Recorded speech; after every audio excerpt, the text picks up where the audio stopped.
Welcome to The Growth Kit, a podcast where science and actionable advice intersect to help you live a better life.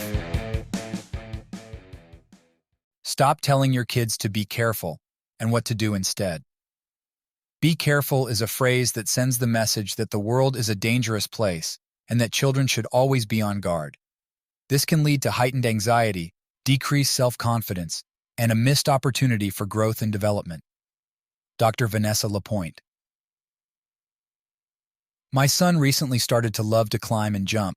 Playground apparatuses that I thought were too advanced and heights I thought would scare him off are all in his wheelhouse now. Naturally, he increases the challenge, becoming more proficient and more daring at the same moment. My new dad self would automatically blurt out, "Be careful," but I've since learned that not only does this not help him, it might have been hurting him. As he makes his way up a rock-climbing wall at the park, I take a step back and take some slow exhales. Halfway up, he looks back at me with concern, and I confidently say, "You got this, bud." He grasps that next handhold to push himself over the top, and a huge smile comes over his proud face. While "be careful" would have come out of my mouth years prior in a similar situation, I know now that those words would have limited his potential and his confidence. Let's dive into why that's the case, and what to say instead of "be careful." Why you shouldn't say "be careful." Be careful is as empty of a phrase as "what's going on" when you pass someone at work. It conveys a sense of how you're feeling, but it lacks the depth to convey true danger. Should you be careful about a boulder about to fall on your head, or about a pebble you may be close to stepping on? Another drawback of forewarning them of not-so-dangerous danger is that our kids become habituated to it. You know when you say a word so many times that it loses its meaning? That's semantic satiation, and that's what's happening when you overuse a phrase like this. You are the boy crying wolf.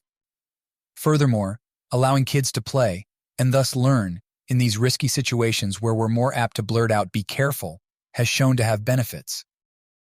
The science of risky play. To determine the effects of risky play, researchers modified the play area of 2 preschools to increase access to nature and risky play opportunities. They then measured the changes in the behaviors of the children. The researchers found that there were significant decreases in depressed affect, antisocial behavior, and moderate to vigorous physical activity, and increases in play with natural materials, independent play, and pro-social behaviors.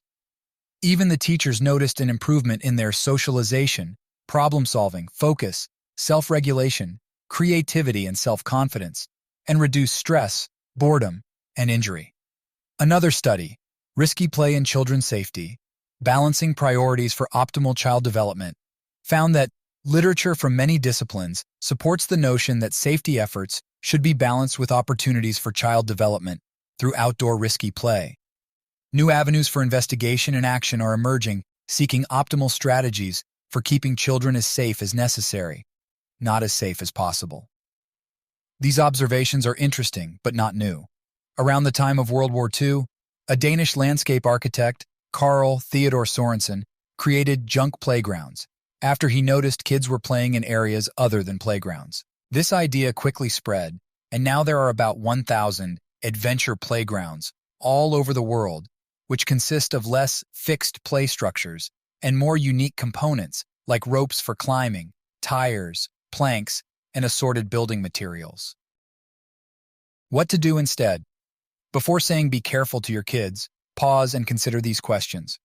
Is it a truly serious situation? If this answer is yes, then intervene. How are you feeling right now? Could your child benefit from learning from the situation for times when you're not there? Will saying anything make your child more resilient? If you don't need to do anything, don't do anything. Recognize the impact that this has on your child. More on that below in the debrief section. From there, you can downgrade your help, as we occupational therapists say, by staying further away and being less present to foster self-confidence and autonomy in your child. What to say instead of "be careful." Since "be careful" is often a way to say "don't get hurt," then shift your guidance to fostering a sense of mindfulness of the situation and themselves and promoting problem-solving skills. Here are some strategies. Encourage awareness. Can you see how slippery the rocks are? Is there something for you to hold on to? Do you see anyone close to you? Foster problem-solving skills. What's your plan once you get to the top? What are 3 ways you could do that? What would you do if... Provide support. Take your time. I'm feeling blank. How are you feeling? I'm right here if you need me. You're made to do hard things. Promote autonomy. Say less or nothing at all. Tip: as your child is going through a risky situation, focus on your breathing. Our bodies naturally have a tendency to hold our breath or hyperventilate, which increases our sympathetic, fight, flight, freeze, nervous system. To counteract this, use this extended exhales breathwork technique. Inhale for 3 to 5 seconds and double the amount of time it takes to exhale. Repeat this and notice the difference in your mood. Debrief afterwards. Our brains are hardwired to pay more attention to negative information than positive information. This is called the negativity bias, and it's an evolutionary adaptation that helped our ancestors survive in dangerous environments.